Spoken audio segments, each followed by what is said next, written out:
Ngayong araw na ito, ako ang inyong tagapagluto. Ito ang ating tofu with sweet garlic sauce. Narito ang mga ingredients: tofu, bawang, toyo, oyster sauce, at ang brown sugar. Ating tadtarin sa maliliit ang ating bawang.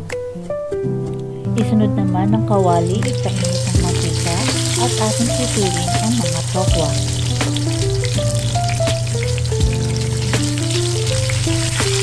Pagka-prito nito, sa kabilang side naman natin prituhin. Para sa akin, mas gusto ko medyo toasted ang pagkakaprito sa tokwa.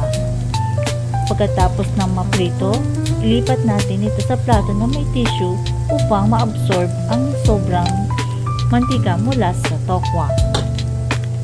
Ayan, isunod naman natin ang sweet garlic sauce.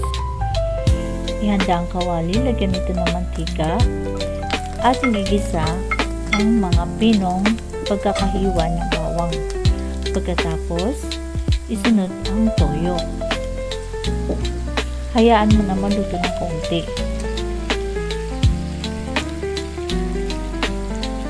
Pagkatapos, lagyan na natin ito ng oyster sauce.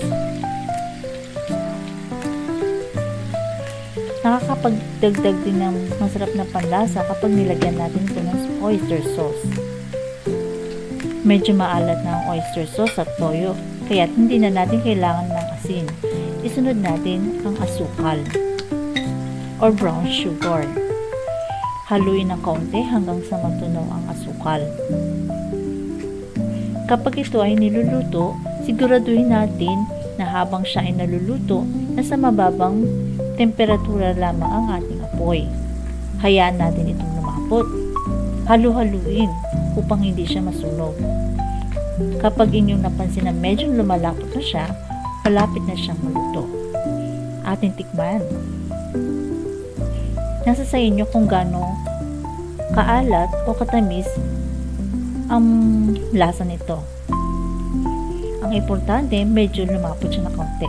Ayan, okay na siya. Ating ihalo na sa ating tokwa. Ito na ang ating tofu with sweet garlic sauce. Sana nag-enjoy kayo. Happy eating!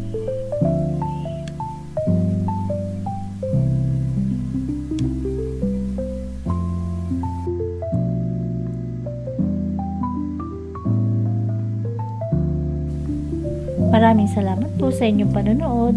Hanggang sa muli!